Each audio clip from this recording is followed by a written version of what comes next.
I truly believe in a not too distant future, the psychedelic experience will be recognized as a universal, basic human right. And I want to strongly make the case for that. First of all, psychedelic experiences are like in almost all cultures, like an central ingredient. Secondly, we're all collectively traumatized. We're all like victims and perpetrators of war and suppression. And I have the feeling if we learn to cultivate in a healthy sense the psychedelic experience, both individually, collectively, and build a healthy culture around it, this will like really help us as humanity as a whole to make the next step into healing and then building like a regenerative way to heal the wounds also with Mother Earth. So let me talk a little bit about the psychedelic experience.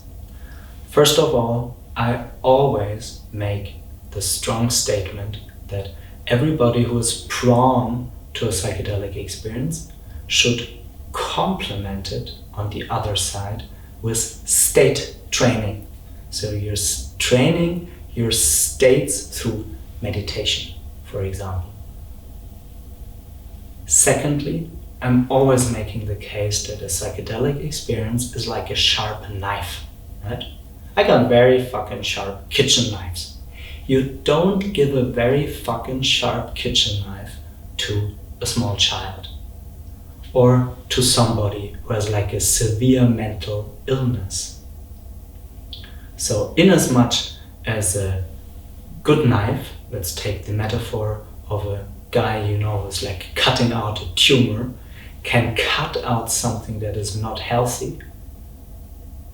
At the same time, you don't want to have that in the hands of the wrong person. Let's talk a little bit about the different psychedelic compounds. So I know I've said that in a couple of videos, but I burned myself the left upper leg when I was 2 years and 8 months old, and I had this what you call post-traumatic stress disorder. So one side of Alistair was always successful, scoring good marks, and the other side was a frightened child, panicking, having nightmares my whole life, having addiction issues, being depressed.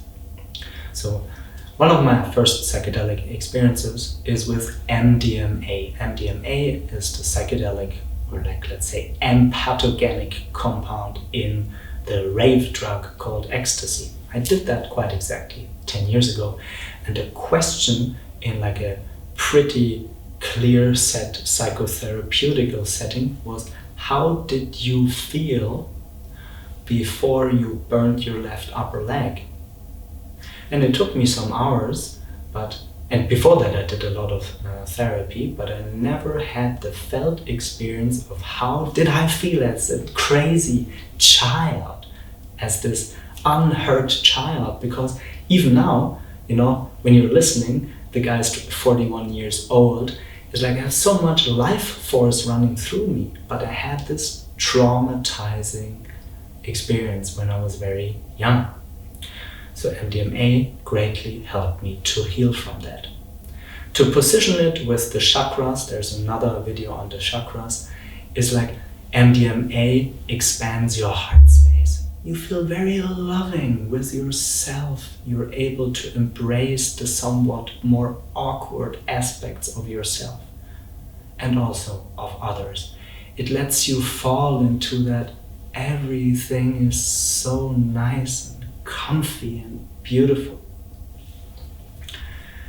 When you work with another psychedelic compound, let's take for example Peyote or the holy cactus in Mexico or San Pedro, it works on your willpower. Also works on the heart, but I have always experienced it primarily working on the willpower. So when I talk about peyote, I know it has greatly helped me to like see a picture of myself in the future, and then almost like with an arrow with a bow shooting into that direction and very exactly reaching that goal. When you talk about LSD, then I would say it primarily works on the third eye. So it has a great visionary possibility.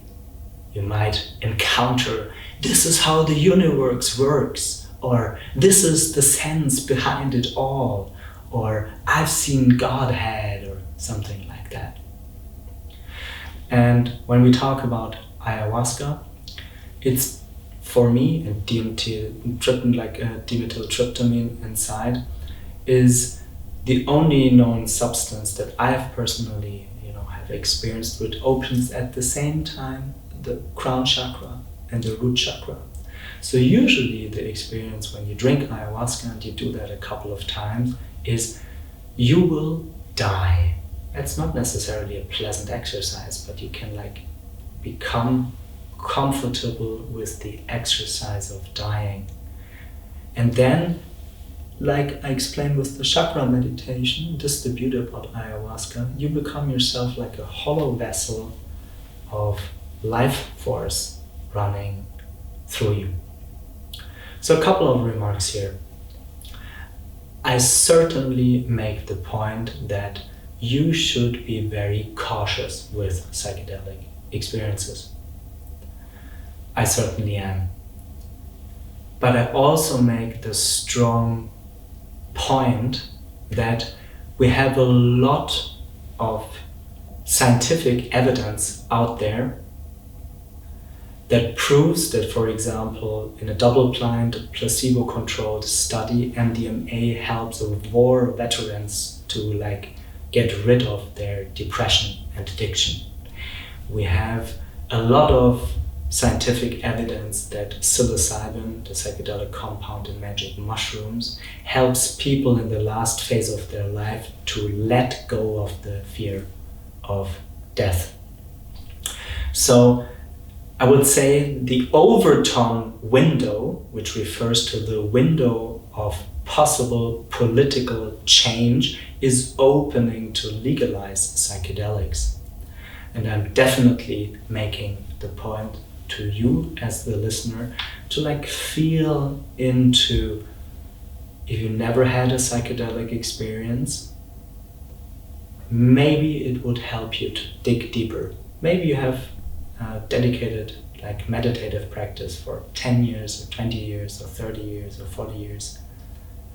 I know people who did one or few psychedelic experiences very late in their life, in their 70s, and it really helped them, and they never had a psychedelic experience. On the other hand, if you're more like that acid head, so you're always love to pop a pill or eat a tan or something like that, then I strongly make the point you should complement your psychedelic experiences with a dedicated meditative practice. And certainly complement your meditative practice with a shadow practice, such as, for example, therapy.